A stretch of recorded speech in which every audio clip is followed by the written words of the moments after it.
디모데전서 2장 10절 말씀 다같이 봉독합니다. 오직 선행으로 하기를 원하노라. 이것이 하나님을 경외한다 하는 자들에게 마땅한 것이라. 아멘. 디모데 후서 3장 5절 말씀. 디모데후서 3장 5절 말씀 다같이 한 목소리로 봉독합니다. 경건의 모양은 있으나 경건의 능력은 부인하니 이 같은 자들에게서 내가 돌아서라. 아멘. 기도합니다. 하나님 감사합니다. 오늘도 주님 앞에 나왔습니다. 하나님께서 새 힘을 주시고 주님이 이 세상을 살 수 있는 믿음 주시기 원합니다. 오늘도 말씀을 통해서 경건의 삶이 무엇인지 우리의 삶을 뒤돌아보려고 합니다. 주님 주신 인생 아버지 헛되게 살지 말게 하시고 믿음으로 살 수 있도록 도와주옵소서. 예수님 이름으로 기도합니다. 아멘. 할렐루야. 오늘 저녁에는 경건의 삶에 대해서 좀 이해를 하고 나누려고 합니다. 우리가 보통 경건의 시간 그러면은 quiet time 해가지고서는 일명 큐티라는 얘기를 많이 들어보셨을 겁니다. 제가 저희 어머님이랑 통화하는데 저한테 이런 걸 물어보더라고요. 큐티가 뭡니까? 그러더라고요. 저희 어머님이. 왜 그렇습니까? 그랬더니 이제 우리 교회에서 큐티를 한다는데 본인은 큐티가 도대체 뭔지 모르겠다 이런 말씀을 해요.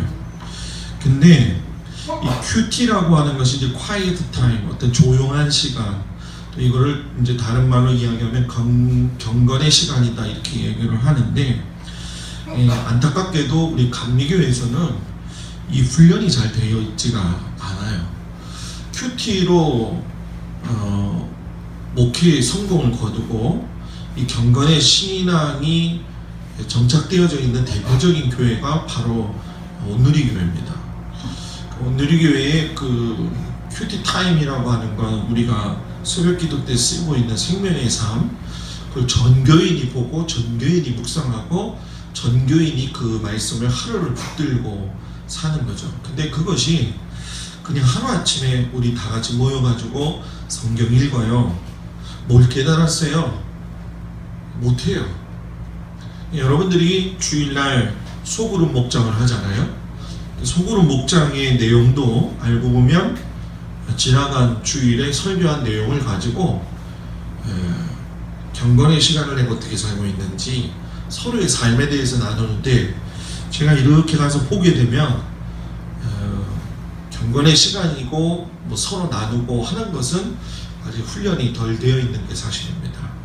그렇다고 한다면 공동체 안에서 드러내는 것이 좀 어렵다고 한다면 제일 먼저 우리가 해야 될 게 뭐냐면은 내가 먼저 하나님 앞에 경건의 모습으로 나아가는 훈련이 있어야 되겠죠.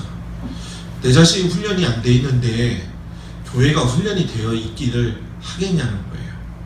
그래서 오늘은 이 경건에 대한 얘기를 우리가 뭐 겉으로 볼 적에 목소리가 변하고 뭐 옷을 거창하게 입고 그 뭔가 팔자걸음을 걷는 이런 경건이 아니고, 또 뭐 바리새인이나 종교학자들처럼 어떤 전통주의에 얽매여져 가지고서 이야기하는 어떤 전통주의적 경건에 대해서 이야기하기보다는 경건이 뭐냐, 그리고 경건의 시간을 가졌던 사람들이 누구냐, 그리고 경건의 시간을 가지려면 우리가 어떻게 해야 되느냐, 이 부분에 대해서 좀 같이 은혜를 나누도록 하겠습니다.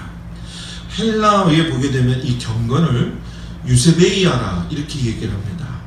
자, 헬라어는 히브리어하고는 다른 사고방식이죠. 이 유세베이아라고 하는 헬라어는 지식적으로 보다 학식적으로 볼 적에 어떤 뜻을 가지고 있냐면 신들이나 어떤 인간에 대해서 존경의 태도, 의미를 갖는 거라는 거예요. 그래서 헬라주의 안에 있는 이방인의 여러 잡신들도 마찬가지겠지만 철학적 사고방식이나 좋은 교사, 좋은 선생님한테도 뭐예요? 어떤 존경의 태도를 가지고 있는 모습이 경건이다, 이렇게 얘기를 해요. 그런데 성경에서 말하고 있는 이 경건의 모습은 조금 더 깊이가 있습니다. 그건 뭐냐면 하나님을 믿는 자가 하나님 안에서 어떻게 보호하심을 받고 어떤 방향으로 인생을 살아가야 할 것인가, 이것을 경험하는 것, 이것을 내 삶에서 적용하는 것이 경건의 삶이라는 거예요. 그러니까 우리가 뭐 기도 많이 하고 성경 읽는 거 대단히 중요해요. 그런데 문제는 뭐냐면 성경 읽었으면 성경 읽은 내용의 삶의 열매가 나와야 된다는 거예요. 내가 하나님 앞에 믿음 생활을 오래 했으면, 내가 목사잖아요, 내가 장로고 내가 권사잖아요. 그러면 그 직분에 맞는 모습의 삶의 경건함이 우리들의 삶에서 뭐예요? 드러나와야 된다는 거예요. 그릇이 큰 사람은 그릇이 맞게 담을 수 있어야 된다는 거예요. 무슨 얘기인지 제가 이야기하는 거 이해가 되시겠죠? 그러기 위해서는 우리가 흔히 얘기하고 있는, 여러분들이 뭐 성경 통독을 한다거나 뭐 찬송을 많이 알고 성경을 알고 뭐 또 오래 믿고 이런 거보다도 더 깊은 거는 결국은 내가 하나님을 알아가면 알아갈수록 하나님과의 친밀함이 더 깊어질 적에 하나님이 주시는 경건이라고 하는 것이 무엇인지 안다는 거예요. 내가 하나님하고 친밀하지 않은데 하나님 알 수 있냐는 거예요. 제가 여러분들하고 관계를 맺을 적에, 목사와 성도로서의 관계를 맺을 적에 어떤 권사님, 어떤 집사님, 사귐이 있어야지만이 그 사람에 대해서 알 수가 있잖아요. 여러분들이 저에 대해서 우리 목사님은 가까이 하기엔 너무 먼 당신이야, 이렇게만 생각하고 왔다고 한다면은 성도로서 이 목사의 마음이나 목사로서 성도의 마음을 알 수가 있어요, 없어요? 없다라는 거예요. 우리가 어렸을 때부터 친한 친구들과 우정의 관계를 맺는 거는 나이가 먹어서도 변함이 없는 경우가 많이 있단 말이에요. 그럼 뭐냐? 내가 그 친구하고 친밀해질 적에 그 친구가 어떤 말을 하든 어떤 액션을 하든 어떤 생각을 하든 다 이해가 되기 때문에 그렇다는 거예요. 그러니까 우리가 하나님과 친밀해진다는 얘기는 어떤 도덕적으로 잘 사는 것, 우리가 나쁜 짓을 하지 아니하고 아주 깨끗하고 양심 있고 바르게 살고 말이에요. 그리고 뭐 종교적으로 본다고 한다면은 뭐 하나님 앞에서 경건의 모습을 있는데 어떤 경건의 능력이 나타나지 않는 모습들, 이게 비일비재하게 섞여져 있다는 거예요. 그 때문에 경건하다라는 얘기는 하나님과 나와의 관계 속에서의 생생한 결합이 있어야 돼요. 결합. 그냥 어물쩡거리다가 결합되어지는 그런 관계가 아니라 하나님의 말씀에 친밀함, 하나님 앞에 기도함으로 인해 가지고 하나님이 주시는 그 친밀함, 그걸 내 삶에서 느껴야 된다는 거예요. 그러니까 내가 예배 드리는 이 시간에만 하나님을 경험하는 게 아니라 내가 나가서 삶의 현장에서 하나님을 경외하고 하나님을 경험하고 거기서 체험을 하는 거예요. 그러니까 내가 혼자 살아가는 게 아니고 교회만 나가면 내 모습이 달라지는 게 아니라 내가 어디를 가든 주님이 나하고 함께하고 계시고 내가 행하는 모든 모습들 속에서 하나님이 보고 계신다라고 하는 걸 인식하는 거, 이게 경건의 뭐예요? 시작이라는 거예요. 그래서 어떤 의미에서 본다고 한다면은 하나님께 대한 태도로 본다고 한다면 경건은 거룩이라는 얘기입니다. 내가 거룩하니까 너희도 뭐예요? 거룩하라는 거예요. 자, 거룩하니까 하나님이 근엄하게 내가 거룩하니 너희도 거룩하라 해가지고 우리도 거룩하라 이렇게 거룩해지는 게 아니라는 거예요. 하나님이 이방신들과 또는 죄와의 관계 속에서 단절되어진 하나님의 유일하신 그 모습을 삶에서 우리들이 가지고 가는 게 거룩함이라는 거예요. 그래서 죄하고도 우리가 맞대면 할 적에 죄에 대해서 단호할 줄 알아야 되고, 또 어떤 부분에서는 부족한 부분들이 있을 적에 하나님에 대한 신앙심을 바르게 고백하는 것이 경건이고, 또 하나님을 공경할 때만이 경건을 할 수가 있다는 거예요. 그러니까 오늘 우리가 앞에서도 읽은 말씀과 뒤에서 읽은 말씀을 비교해 본다고 한다면 조금 다르죠. 디모데서 3장 5절에서 보게 되면은 참 경건이 아닌 태조되는 그 경건에 대해서 이야기를 하죠. 그래서 경건의 모양은 있으나 경건의 능력은 부인하니 이 같은 자들에게서 내가 돌아서라. 이건 오늘 이 시대에 살고 있는 우리들에게 주시는 말씀이에요. 오늘날 예수 믿는 사람들이 얼마나 많아요? 경건의 모습을 가지고 산다고 하지만은 그 경건의 모습에 능력이 나타나야 되는 것이지 경건의 모습만 가지고 이야기해서는 안 된다는 거예요. 그러면 그러한 경건의 능력이 나타나기 위해서는 경건의 삶 자체가 되어져 가야 되는데 그 경건의 삶 자체가 뭐냐? 결국은 내가 하나님 앞에 어떤 모습으로 서느냐는 거예요. 이것이 다른 말로 이야기하냐면 뭐냐면 헌신의 모습으로 내가 어떻게 서해져 있는가, 또 말씀 앞에 내가 어떤 모습으로 서해져 있는가. 지금 여러분과 저는 하나님의 말씀을 듣는 시간이에요.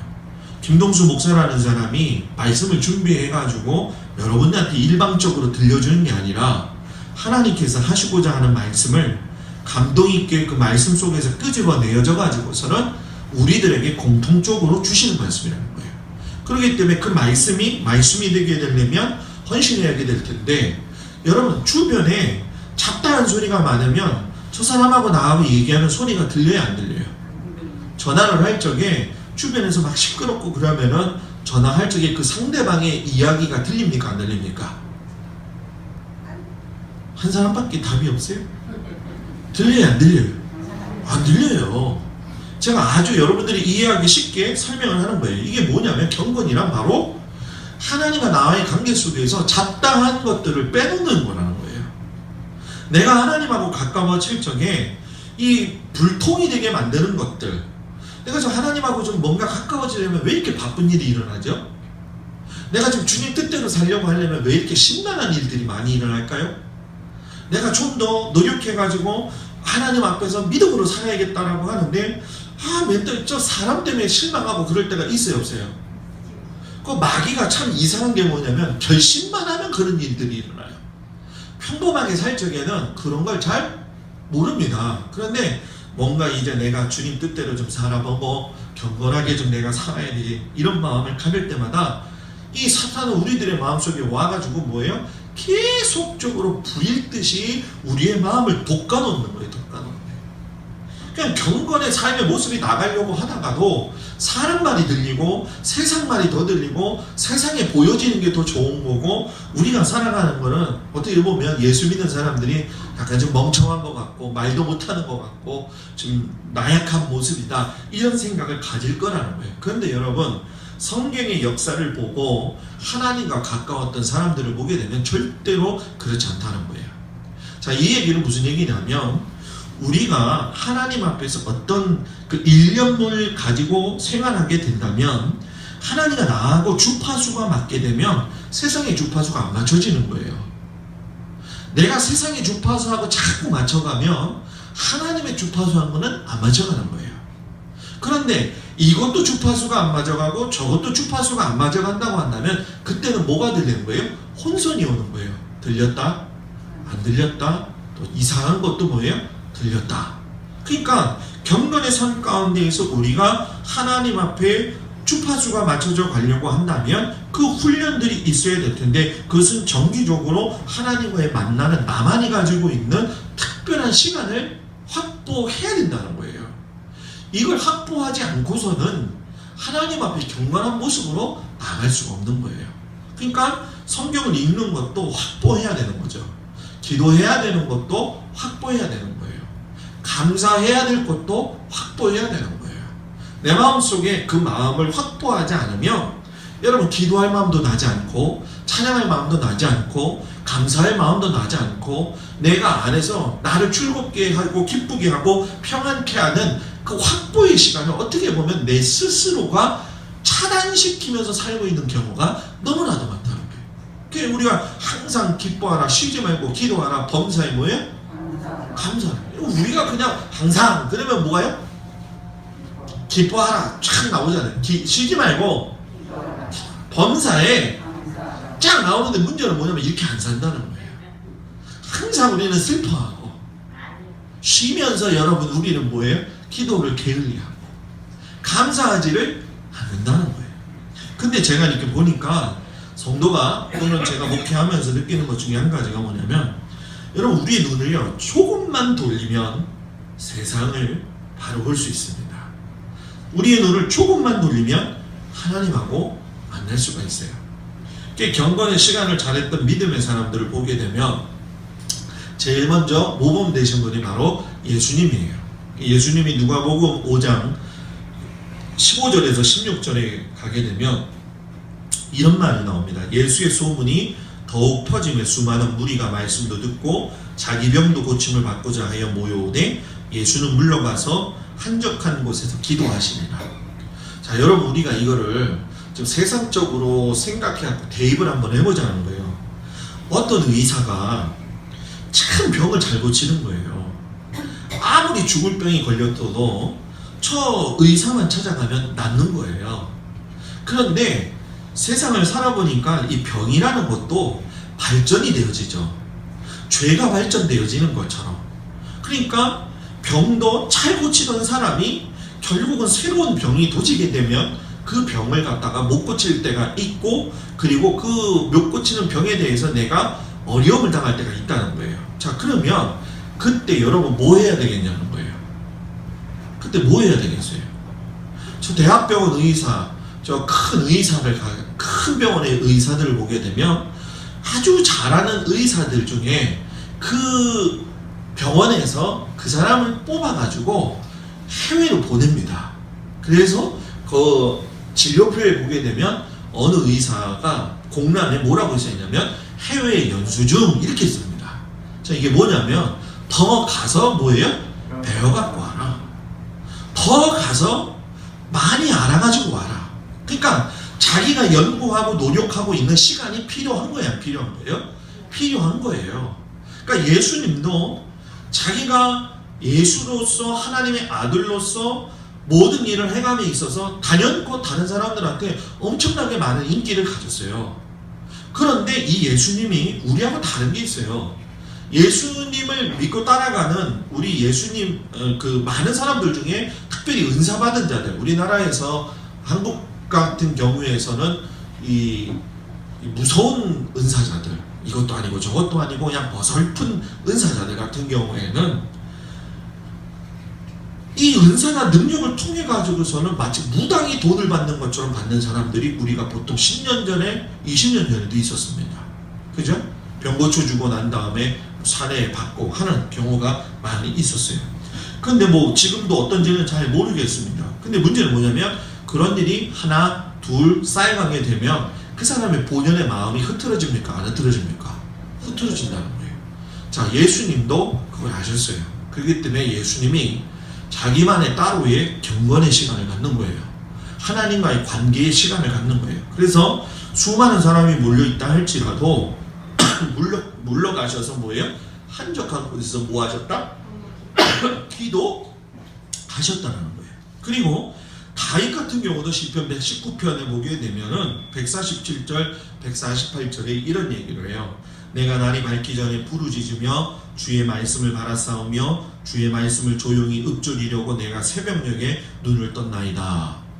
다윗이 사울에 의해서 쫓겨다닐 때에도, 또 다윗이 수많은 사람들에 의해서 만만을 죽인 사람으로 칭송을 받을 때에도, 또 자기가 왕이 되어서도 항상 그 하나님의 마음에 합한 사람이 될 수밖에 없었던 이유가 뭐냐면 여기 나와 있잖아요. 주의 말씀을 조용히 읊조렸다. 이 얘기는 뭐냐면 자기가 하나님의 말씀을 듣는 일에 집중했다는 거예요. 막 떠벌떠벌 거리는 게 아니라 하나님의 말씀을 들으려고 했다라는 거예요. 아브라함 같은 경우도 뭐 마찬가지겠죠. 요셉도 마찬가지겠죠. 그런데 이런 모든 사람들의 이런 그 좋은 결과를 낳을 수가 있고 경건의 모습을 나타낼 수 있었던 그 이유가 있을 거 아니에요. 왜 우리가 경건해야 되느냐? 그걸 모르면서 우리가 경건 생활할 수는 없는 거라는 거예요. 우리가 예수를 믿으면서 왜 경건해야 되느냐? 그 이유가 있어요. 그건 뭐냐면 하나님과 교제해야 되기 때문인 거예요. 고린도전서 1장 9절에 보게 되면 너희를 불러 그의 아들 예수 그리스도 우리 주와 더불어 교제하게 하시니 하나님은 미쁘시다. 저 사람하고 나하고 친해지려면 계속적인 교제가 있어야 돼요. 계속적인 만남이 있어야 돼요. 계속적인 이해가 있어야 돼요. 오늘 우리가 신앙생활을 할 적에 우리의 신앙을 한번 뒤돌아보자는 거예요. 저도 마찬가지겠지만 여러분들 스스로가 하나님 앞에서 내가 어떤 교제를 가지고 주님 앞에 나아가고 있느냐. 여러분 분명한 사실은요. 내가 교제가 깊어지면 하나님과 깊어집니다. 내가 교제가 깊어지면 하나님과 더 가까워집니다. 내가 분주하면 분주할수록 하나님과는 관계가 여러분 뭐예요? 소홀하게 될 수밖에 없다는 거예요. 그렇기 때문에 교제 때문에 경건의 시간을 가져가는 거예요. 그리고 경건의 시간을 갖는 이유는 요한일서 1장 6절에도 나오지만 빛 가운데 행하기 위해서. 만일 우리가 하나님과 사귐이 있다 하고 어둠에 행하면 거짓말을 하고 진리를 행하지 아니함이거니와. 내가 하나님과 사귐이 있다고 이야기를 해요. 내가 예수 잘 믿는다고 이야기를 해요. 나는 그래도 좀 신앙생활 좀 했다고 이야기를 해요. 근데 문제는 뭐냐면 내가 하나님 기뻐하시지 않는 어둠에 행하고 내가 하나님을 원하시지 않는 거짓말 같은 삶을 살고 있다면, 이 거짓말이라는 게 말로 해서 다 했다고 그것이 거짓말이 아니에요. 삶과 모든 생각과 정신까지를 다 이야기하는 거예요. 그러니까 오늘날 한국교회의 문제들이 왜 목사들에게서 일어나고 성도들에게서 일어나느냐. 우리 하나님과 사귐이 있다고 얘기하지만은 우리가 어둠의 지배를 받을 때가 많이 있다는 거예요. 그래서 우리가 날마다 기도할 적에 여러분 뭡니까? 하나님 우리가 어둠의 지배를 받지 않는 심령이 되게 해주세요. 이 중요한 겁니다. 하나님 나의 영혼이 하나님의 말씀을 떠나지 않도록 나를 지켜주세요.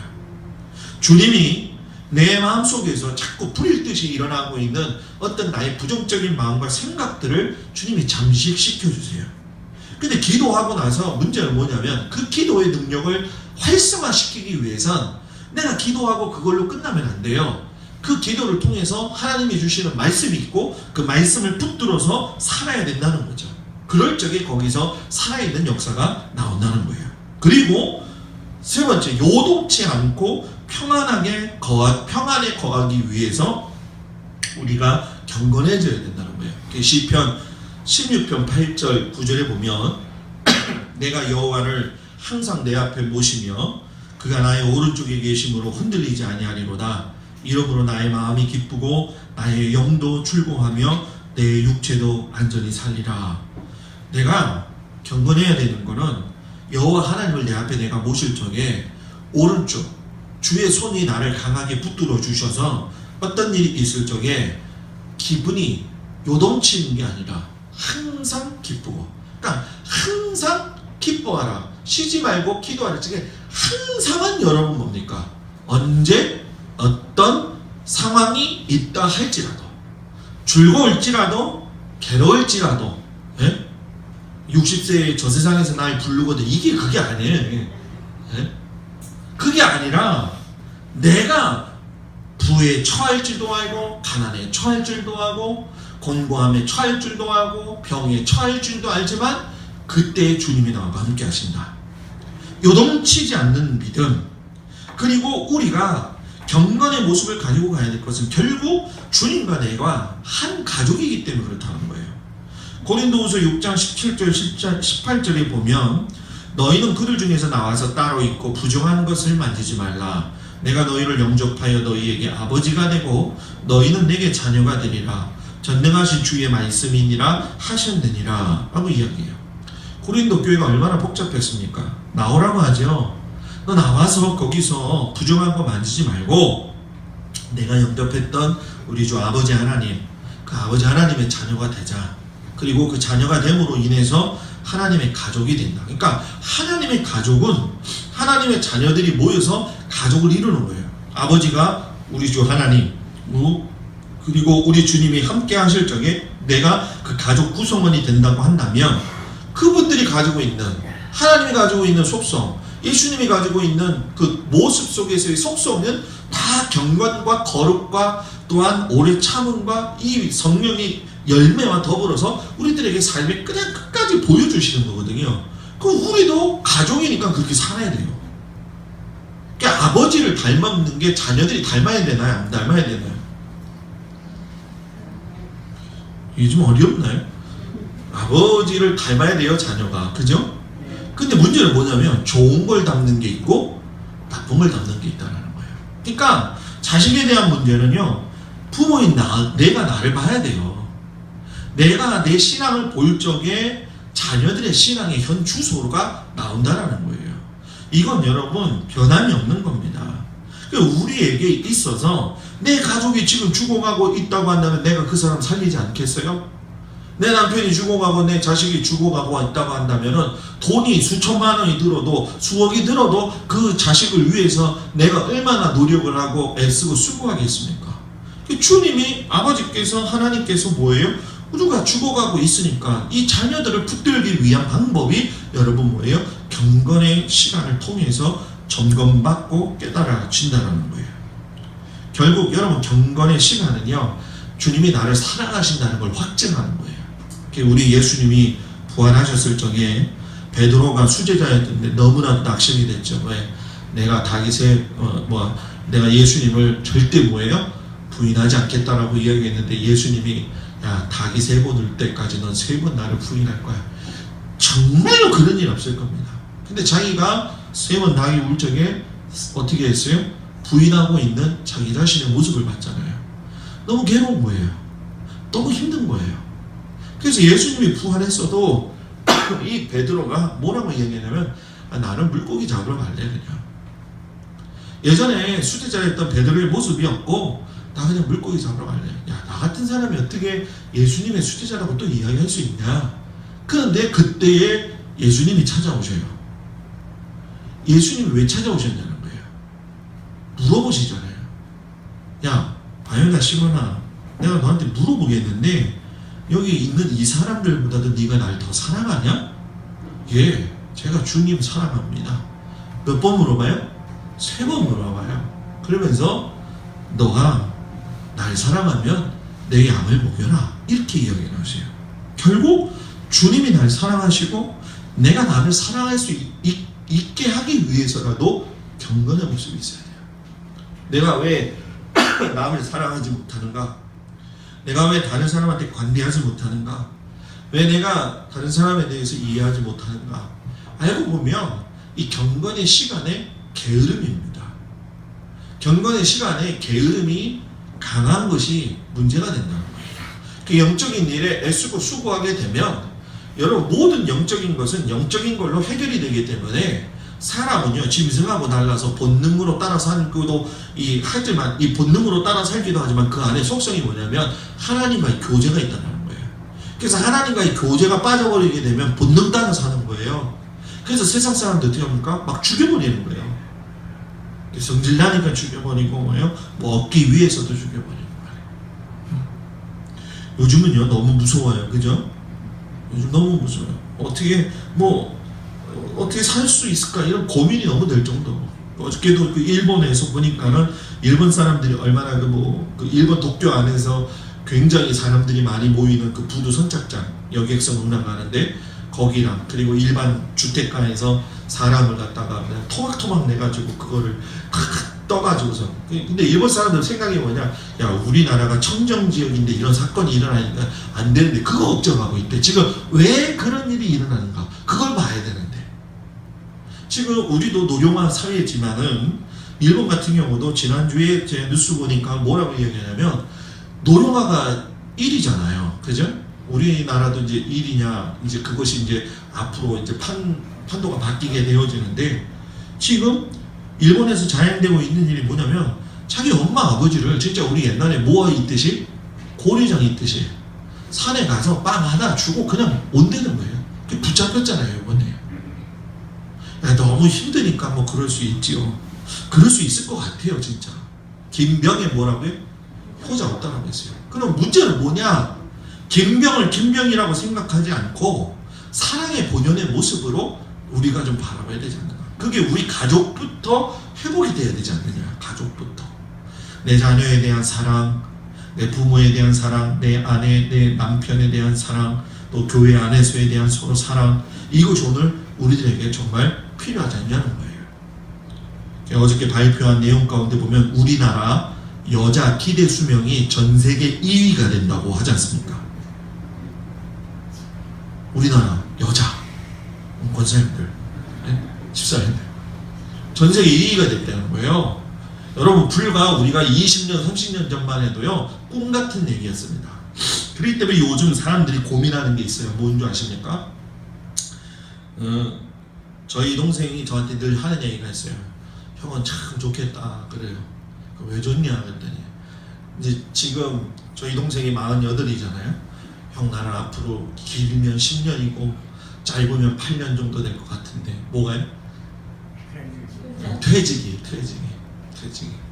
자기 지점장하고 뭐하고 그러면 그렇게 된다는 거예요. 근데 형은 70살까지 하잖아. 이 얘기를 하더라고요. 그래서 제가 그랬어요. 야, 70살까지 하는 것도 중요하지만 삶은 너도 마찬가지고 나도 마찬가지고 무엇이든지 자기가 하는 일에 자부감이 있고 기쁨이 있어야지 그 일이 좋은 거 아니겠느냐. 제가 그런 얘기를 했어요. 자, 이 얘기를 제가 왜 하느냐. 앞으로 기대 수명도가 2위가 돼가지고 권사님들 지금 이제 뭐 나 70세가 나이 먹었어요 이 얘기 못합니다. 적어도 87세까지를 봐야지 되는데 문제는 뭐냐면 우리가 적정 수준에 들어가는 뭐 65세 뭐 최대까지 해가지고 진짜 65세라고 이야기를 하고 정말 최대까지라고 했을 때 70이라고 본다고 한다면 앞으로 남은 20년을 어떻게 인생을 값어치 있게 살 거냐. 남자들한테는 더 심각한 거예요. 그죠? 기껏해야 55세, 60세 되면 그 이전에 다 퇴직하는 사람. 뭐 빠르게는 지금 한 50세 전에도 퇴직하는 사람들 많이 있잖아요. 지금 뭐 거제도가 있는 사람들 가운데 지금 구조조정하고 있는데 진짜 파랗게 젊은 사람들도 많거든요. 근데 그 사람들이 인생을 어떻게 살 거냐? 아무 자원이 없다는 거예요. 그러면 그 자원을 맡길 수 있고 그것을 보다듬어 갈 수 있는 건 결국 하나님에 대한 사랑을 경험하고 그 사랑을 통해서 가족이 하나 될 적에 문제가 없다라는 거예요. 그래서 이렇게 우리가 경건에 매달려야 될 이유가 있는 거예요. 그건 뭐냐? 하나님이 기뻐하시기 때문에. 시편 65편 4절에 보면 주께서 택하시고 가까이 오게 하사 주의 뜰에 살게 하신 사람은 복이 있나니 우리가 주의 집 곧 주의 성전의 아름다움으로 만족하리다. 주의 뜰에 살게 하신 사람은 뭐라고요? 복이 있다 라고 이야기해요. 경건 안에 살고 있는, 경건의 삶을 살고 있다는 건 주의 뜰 안에 있다는 거예요. 시편 81편 11절 13절에 보면 내 백성이 내 소리를 듣지 아니하고 이스라엘이 나를 원하지 아니한다. 그러므로 내가 그의 마음을 완악한 대로 내버려 두어 그의 임의대로 행하게 하였다. 이렇게 해요. 이게 무슨 얘기입니까? 경건의 시간을 통해서 하나님의 인도함을 받고 살라는 거예요. 하나님의 인도함을 받지 않고 살면 듣지 아니하고 그 다음에 깨닫지도 않고 나를 원하지도 않고 그냥 자기들 임의대로 산다. 이렇게 이야기를 하시는 거죠. 결국 여러분 우리는 예수님 안에서 풍성한 삶, 이것이 어떤 보여지는 물질적인 삶이 아니라 영혼의 만족감을. 그래서 시편 우리가 너무나도 잘 아는 1편 나와 있죠. 복 있는 사람은 뭐예요? 악인의 꾀를 쫓지 아니하고 죄인의 길에 서지 아니하고 그 다음 뭐예요? 오만한 자들의 자리에 앉지 아니하고 쭉쭉쭉 나가다가 뒤에서 뭐라고 합니까? 항상 무엇을 묵상하는 자로다? 주야로 주의 율법을 묵상하는 자로다. 이렇게 얘기를 해요. 그러니까 결국 경건은 주야로 하나님을 묵상할 적에 악인들이 깨어도 죄인들에 들어간다 할지라도 오만한 자리에 앉아있을지라도 우리를 존재케 하는 하나님이 주신 선물이다. 이것이 오늘날 우리에게 필요한 줄 믿습니다. 그래서 저는 우리 성도들이 이렇게 하기 위해서 적어도 어떤 부분을 훈련받아야 되냐면 여러분들이 좀 성경을 읽을 적에 잘 좀 인용을 했으면 좋겠어요. 그게 뭐냐면 여러분들 그냥 막 성경을 읽는 게 아니라 어떤 특정한 부분에 가면 내가 마음에 감동이 오는 때가 있어요, 없어요? 있어요. 그러면 그때 성경 읽는 거를 더 나가지 말라는 거예요. 성경 읽는 걸 그 자리에서 수독을 하고 머릿속에 그림을 그리는 거예요. 이 성경의 사건으로 내가 들어가는 거예요. 그리고 그 말씀 속에 보면 특별히 나에게 감동이 주는 말씀 구절이 있어요, 없어요? 있어요. 그럼 그 말씀 구절을 갖다가 강조로 할 적에 이 강조가 다른 사람이 아닌 나에게, 예를 들어서 이런 거죠. 요한복음 3장 16절 같은 경우에 하나님이 세상을 이처럼 뭐예요? 사랑하사 독생자를 주셨으니 이걸 나한테 삶에 적용하려면 어떻게 해야 돼요? 하나님이 동수를 뭐예요? 사랑하사 이 독생자를 주셨으니. 그러니까 구절구절마다 모세도 마찬가지 아니겠어요? 하나님, 내가 동수인데, 내가 목사인데, 내가 입이 둔합니다. 내가 주님 앞에서 이 일을 난 감당하지 못하겠습니다. 저기 말 잘하는 다른 목사 시켜주세요. 맞아, 내 입이 둔하지. 내가 목회를 할 적에 내 설교하는 게 내 입의 둔함, 내 마음의 둔함으로 하지 말고 하나님이 붙여주시는 말씀, 하나님이 주시는 말씀을 해야지. 이렇게 붙들고 나갈 적에 거기서 여러분 뭐예요? 그 구절을 듣고 성경적 기도를 하게 될 적에 말씀이 자기의 것이 되는 것이고 실제적인 것이 되는 거라는 거예요. 그러니까 우리가 뭐 말씀 가지고 가다가 아멘! 하고 그냥 후딱 지나가지 말라는 거예요. 적어도 집에서 성경을 읽을 적에 무엇인가 어느 순간에 가서 하나님이 나의 마음에 노크를 할 때가 있단 말이에요. 그 노크할 때 좀 쉬고 그 속에서 이 노크되어지는 말씀이 나에게 지금 내 삶에 어떤 죄가 있는 걸 깨닫게 하는가, 그 죄를 쓰기도 하고, 그리고 이 죄의 고백을 통해서 하나님이 나에게 무엇인가 회복해 주시겠다라고 하는 그 회복의 언약의 말씀을 뭐예요? 붙들고. 그럼 저에게 있어요. 언약의 말씀 붙들었어요. 그럼 어떻게 해야 되겠어요? 내가 그러면 그런 삶을 살지 않기 위해서 어떻게 선하게 살아야 될까? 내 생활 지침을 하나님이 주시는 마음으로 만들어가는 거예요. 그리고 이것을 갖다가 하루아침에 무너지지 아니하고 하나님, 내가 이걸 지킬 수 있도록 각오하고 결단하니까 나를 도와주시기 바랍니다. 그러려면 제일 먼저 뭘 알아야 되냐? 나는 항상 연약한 존재다. 나는 항상 언제든지 주님 앞에서 부족한 존재다. 이거를 인정할 적에 하나님이 붙들어 주시고 하나님이 주시는 힘으로 살 수가 있는 겁니다. 오늘 이 경건에 대해서 여러분과 제가 은혜의 말씀을 나눴습니다. 항상 그 경건의 모습은 있고 경건의 능력이 없는 자들이 아니라 경건의 능력까지 소유하면서 살 수 있는 저와 여러분들이 되기를 주의 이름으로 축복합니다. 기도하겠습니다. 아버지 하나님, 우리가 이 땅에서 살 적에 경건의 사람들이 될 수 있도록 우리의 생각과 방법